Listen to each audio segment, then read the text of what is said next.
గొర్రెలకి తెలివి ఉండదు. ఎందుకంటే ఒక గొర్రె పోయిందనుకో దాని వెనకే వెళ్ళిపోతాయి, అన్ని గొర్రెలు కళ్ళు మూసుకొని వెళ్ళిపోతాయి. అట్లా గొర్రెలు మేపడం అంటే చాలా కష్టం. ఒకతనికి ఎన్ని గొర్రెలు ఉన్నాయి? 100 గొర్రెలు. 100 గొర్రెలు మాటింటాయా? ఒకటి అట్టు పోతే ఒకటి ఇట్టుపోతే దాంట్లో చిన్న పిల్లలు ఉంటాయి, కొన్ని పెద్ద పిల్లలు ఉంటాయి, కొన్ని బాగలేని ఉంటాయి, కొన్ని నడవలేని ఉంటాయి. నిజమే కదా? ఇప్పుడు ఇక్కడ మహా అంటే ఒక 15 మంది ఉంటారు. ఈ 15 మందిలో అందరూ ఒకేలాగా ఉంటారా? ఉంటారు. కొంతమంది బాగలేని వాళ్ళు ఉంటారు, చిన్న పిల్లలు ఉంటారు, పెద్ద పిల్లలు ఉంటారు, అందరూ ఉంటారు కదా.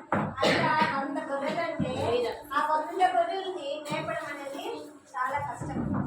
అయితే ఒకసారి ఏమవుతుందంటే ఈ 100 గొర్రెలు మేపుతూ ఉండేటప్పుడు ఒక గొర్రె మీకు నేను ఎక్కువ టైం తీసుకోలేదు, జస్ట్ 10 నిమిషాలే, అదే 10 నిమిషాలు. 100 గొర్రెల్లో ఒక గొర్రె తప్పిపోతుందంట. అప్పుడు ఏం చేస్తారంటే గొర్రెలు కాపడి ఆ 100 గొర్రెల్లో ఒక గొర్రె లేదంటే ఎన్ని ఉంటాయి? 99 గొర్రెలు. అప్పుడు ఏం చేస్తారంటే ఆ గొర్రెలు కాపడి 99 గొర్రెల్ని వదిలిపెట్టేసి ఆ 100 ఇంకొక గొర్రె తప్పిపోయింది కదా దానికోసం వెతుక్కుంటూ వెళ్తాడంట. కానీ అతను చేయడం కరెక్టా రాంగా చెప్పండి? రాంగా. ఎంతమంది రాంగ్ అనే వాళ్ళు ఎంతమంది చేతులు ఎత్తండి? Okay, 1 2 3 4 5 6 7 8 9 members. వాళ్ళు కూడా రాంగా? ఓకే, 9 మెంబర్స్ రాంగ్ అంటున్నారు. కానీ కరెక్ట్ అనే వాళ్ళు ఎంతమంది? 1 2 3 4 5 6 7 8. ఓకే, అంటే 9 ఎక్కువ ఉంది, రాంగ్ ఆన్సర్ ఎక్కువ ఉంది, కరెక్ట్ ఆన్సర్ 8. ఓకేనా? అంటే ఇప్పుడు 99 గొర్రెలు బాగున్నాయి కదా, 100 గొర్రె తప్పిపోయింది. మరి ఆ గొర్రె బాధ్యత కూడా కాపాడితే కదా. మరి అలాగే మనం కూడా మంచి వారినే ఇప్పుడు అందరూ మంచి వారు ఉంటారు, మంచి వారి కోసమే ప్రయాసపడ్డం కాదు.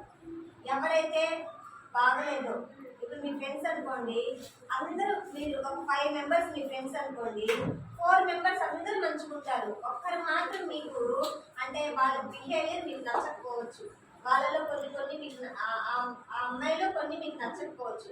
కానీ మీరు ఏం చేస్తారు? మీరు నలుగురు ఒకటైపోవడం కాదు, ఆ ఒక్క అమ్మాయి కోసము మీరందరూ కలుసుకొని ఆ అమ్మాయిని కూడా మీరు చేర్చుకోవడానికి ఇష్టపడాలి. అరే ఈ అమ్మాయి ఇలా ఉందని వదిలిపెట్టేయకూడదు. ఓకేనా? అరే ఈ అబ్బాయి ఇలా ఉన్నాడు, ఈ అమ్మాయి ఇలా ఉందని వదిలిపెట్టకూడదు. ఆ బాగులేని వాళ్ళని మనము బాగు చేసుకోవాలా. యేసయ్య ఈ లోకానికి అందుకే వచ్చాడు. ఎవరైతే బాగలేదో, ఎవరైతే పాపంలో ఉన్నారో, ఎవరైతే చెడిపోయారో అటువంటి వారిని రక్షించుకోవడం కోసమే యేసయ్య దైవ కుమారుడైన ఆయన ఆ సింహాసనం వదిలిపెట్టి ఆయన ఒక దేవుడై ఉన్నాడు. ఆయన తను తగ్గించుకొని గొర్రెల మందులు ఆయన పశువుల శాలలో పుట్టి మన కొరకు. ఎందుకొరకు అంటే ఏ ఒక్కరు పాపంతో చనిపోవడము ఆయనకి ఇష్టం లేదు. మనం అందరం పాపులమే కదా. మరి మనల్ని అందరినీ రక్షించుకోవడానికి ఆయన ఈ లోకానికి వచ్చాడు. మనిషి కుమారుడుగా వచ్చి ఈ లోకంలో మన కొరకు ఆయన శరీర మరణం పొంది మనం రక్షించుకోవడానికి వచ్చాడు. కాబట్టి అందరూ మంచి వాళ్ళు అనుకోవడం కాదు. 100 మందిలో 99 మంది మంచి వాళ్ళున్నా, ఒక్కరు చెడిపోయిన వ్యక్తులున్నా, బాగులేని వ్యక్తులున్నా వారిని బాగు చేసుకోవడము కాపరి యొక్క బాధ్యత. ఓకేనా? కాబట్టి 99 గొర్రెలు నాకు పక్కన పెట్టి ఒక గొర్రె కోసం పోయి ఎత్తితే ఆ గొర్రె దొరికింది. దొరికిన తర్వాత ఎత్తుకొని వచ్చి ఆ మందలోకి చేర్చేశాడు. అదే నాకు 99 గొర్రెలు